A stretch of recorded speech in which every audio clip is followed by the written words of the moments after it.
ਕਹਿੰਦੇ ਵੀ ਜਿਹੜੇ millions of American ਆ ਉਹ ਹੁਣ ਆਪਣਾ ਕਈ ਕ੍ਰੈਡਿਟ ਕਾਰਡ ਦੇ ਉੱਤੇ ਕਰਜ਼ਾ ਚੱਕ ਰਹੇ ਆ ਤਾਂ ਕਿ ਉਹ ਆਪਣਾ ਫੂਡ ਨੂੰ ਅਫੋਰਡ ਕਰ ਸਕਣ।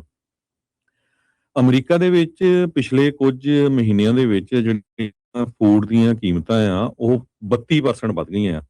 5 ਸਾਲਾਂ ਦੇ ਵਿੱਚ ਜਿਹੜੀਆਂ ਗਰੋਸਰੀ ਦੀ ਕੀਮਤ ਆ ਉਹ 32% ਵੱਧ ਗਈ ਆ। ਕਹਿੰਦੇ ਵੀ ਮੇਕਿੰਗ ਫੂਡ ਅਫੋਰਡੇਬਿਲਟੀ ਇਹ ਟੌਪ ਕੰਸਰਨ ਫॉर ਮੈਨੀ ਅਮਰੀਕਨਸ।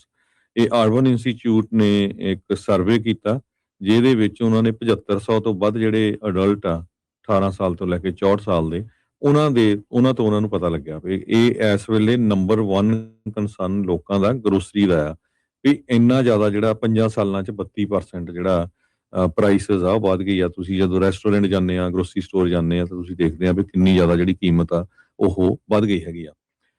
ਕਹਿੰਦੇ ਵੀ 25% ਦੇ ਕਰੀਬ ਜਿਹੜੇ ਲੋਕ ਆ ਅਡਲਟ ਲੋਕ ਆ ਉਹ ਕ੍ਰੈਡਿਟ ਕਾਰਡ ਨੂੰ ਹੀ ਹੁਣ ਯੂਜ਼ ਕਰਦੇ ਆ ਗਰੋਸਰੀ ਖਰੀਦਣ ਦੇ ਲਈ ਤੇ ਉਹਨਾਂ ਦਾ ਬੈਲੈਂਸ ਵੀ ਜਿਹੜਾ ਪੇ ਨਹੀਂ ਹੁੰਦਾ ਫੁੱਲ। ਕਈਆਂ ਦੀਆਂ ਪੇਮੈਂਟਾਂ ਮਿਸ ਹੋ ਰਹੀਆਂ ਹੈਗੀਆਂ ਅਰਬਨ ਇੰਸਟੀਚਿਊਟ ਦੇ ਮੁਤਾਬਕ। ਕਈ ਜਿਹੜੇ ਆ ਸਿਰਫ ਬਹੁਤ ਮਿਨੀਮਮ ਪੇਮੈਂਟ ਜਿਹੜੀ ਦੇ ਰਹੇ ਹੈਗੇ ਆ। ਕਹਿੰਦੇ 10 ਵਿੱਚੋਂ ਇੱਕ ਅਡਲਟ ਜਿਹੜਾ ਆ ਉਹ ਇਦਾਂ ਹੁਣ ਐਕਟ ਕਰ ਰਿਹਾ ਵੀ ਹੁਣ ਖਰੀਦਾਂਗੇ ਬਾਅਦ ਦੇ ਵਿੱਚ ਜਿਹੜਾ ਦੇਖੀ ਜਾਊਗੀ ਪੇ ਕਰਨ ਦੇ ਲਈ। ਤੇ ਥਰਡ ਕਹਿੰਦੇ 10 ਵਿੱਚੋਂ ਤੀਜਾ ਬੰਦਾ ਜਿਹੜਾ ਉਹ ਪੇਮੈਂਟਾਂ ਮਿਸ ਕਰ ਰਿਹਾ ਹੈਗਾ। ਇਹ CBS ਨੇ ਅੱਜ ਕਾਫੀ ਵੱਡੀ ਜਿਹੜੀ ਰਿਪੋਰਟ ਆ ਇਹਦੇ ਸੰਬੰਧ ਦੇ ਵਿੱਚ ਛਾਪੀ ਹੈਗੀ ਆ।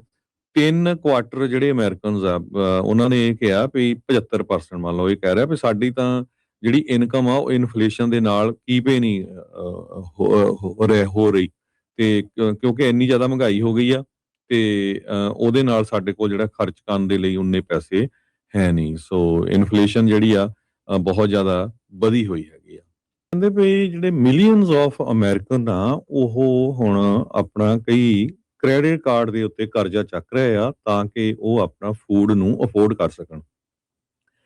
ਅਮਰੀਕਾ ਦੇ ਵਿੱਚ ਪਿਛਲੇ ਕੁਝ ਮਹੀਨਿਆਂ ਦੇ ਵਿੱਚ ਜਿਹੜੀਆਂ ਫੂਡ ਦੀਆਂ ਕੀਮਤਾਂ ਆ ਉਹ 32% ਵੱਧ ਗਈਆਂ ਆ।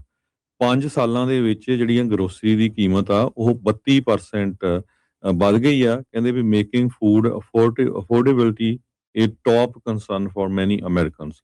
ਇਹ ਅਰਬਨ ਇੰਸਟੀਚਿਊਟ ਨੇ ਇੱਕ ਸਰਵੇ ਕੀਤਾ ਜਿਹਦੇ ਵਿੱਚ ਉਹਨਾਂ ਨੇ 7500 ਤੋਂ ਵੱਧ ਜਿਹੜੇ ਅਡਲਟ ਆ 18 ਸਾਲ ਤੋਂ ਲੈ ਕੇ 64 ਸਾਲ ਦੇ ਉਹਨਾਂ ਤੋਂ ਉਹਨਾਂ ਨੂੰ ਪਤਾ ਲੱਗਿਆ ਵੀ ਇਹ ਇਸ ਵੇਲੇ ਨੰਬਰ 1 ਕੰਸਰਨ ਲੋਕਾਂ ਦਾ ਗਰੋਸਰੀ ਦਾ ਆ ਵੀ ਇੰਨਾ ਜ਼ਿਆਦਾ ਜਿਹੜਾ 5 ਸਾਲਾਂ 'ਚ 32% ਜਿਹੜਾ ਪ੍ਰਾਈਸਿਸ ਆ ਉਹ ਵੱਧ ਗਈ ਆ। ਤੁਸੀਂ ਜਦੋਂ ਰੈਸਟੋਰੈਂਟ ਜਾਂਦੇ ਆ ਗਰੋਸਰੀ ਸਟੋਰ ਜਾਂਦੇ ਆ ਤਾਂ ਤੁਸੀਂ ਦੇਖਦੇ ਆ ਵੀ ਕਿੰਨੀ ਜ਼ਿਆਦਾ ਜਿਹੜੀ ਕੀਮਤ ਆ ਉਹ ਵੱਧ ਗਈ ਹੈਗੀ ਆ।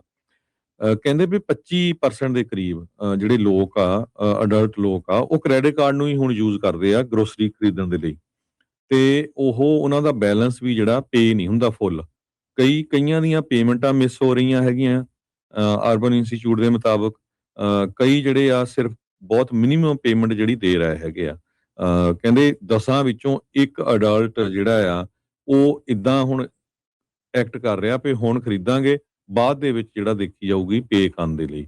ਤੇ ਥਰਡ ਕਹਿੰਦੇ 10 ਵਿੱਚੋਂ ਤੀਜਾ ਬੰਦਾ ਜਿਹੜਾ ਉਹ ਪੇਮੈਂਟਾਂ ਮਿਸ ਕਰ ਰਿਹਾ ਹੈਗਾ। ਇਹ CBS ਨੇ ਅੱਜ ਕਾਫੀ ਵੱਡੀ ਜਿਹੜੀ ਰਿਪੋਰਟ ਆ ਇਹਦੇ ਸੰਬੰਧ ਦੇ ਵਿੱਚ ਛਾਪੀ ਹੈਗੀ ਆ। 3 ਕੁਆਟਰ ਜਿਹੜੇ ਅਮਰੀਕਨਸ ਆ ਉਹਨਾਂ ਨੇ ਇਹ ਕਿਹਾ ਵੀ 75% ਮੰਨ ਲਓ ਇਹ ਕਹਿ ਰਿਹਾ ਵੀ ਸਾਡੀ ਤਾਂ ਜਿਹੜੀ ਇਨਕਮ ਆ ਉਹ ਇਨਫਲੇਸ਼ਨ ਦੇ ਨਾਲ ਕੀਪੇ ਨਹੀਂ ਹੋ ਰਹੀ ਤੇ ਕਿਉਂਕਿ ਇੰਨੀ ਜ਼ਿਆਦਾ ਮਹਿੰਗਾਈ ਹੋ ਗਈ ਆ ਤੇ ਉਹਦੇ ਨਾਲ ਸਾਡੇ ਕੋਲ ਜਿਹੜਾ ਖਰਚ ਕਰਨ ਦੇ ਲਈ ਉਨੇ ਪੈਸੇ ਹੈ ਨਹੀਂ। ਸੋ ਇਨਫਲੇਸ਼ਨ ਜਿਹੜੀ ਆ ਬਹੁਤ ਜ਼ਿਆਦਾ ਵਧੀ ਹੋਈ ਹੈ।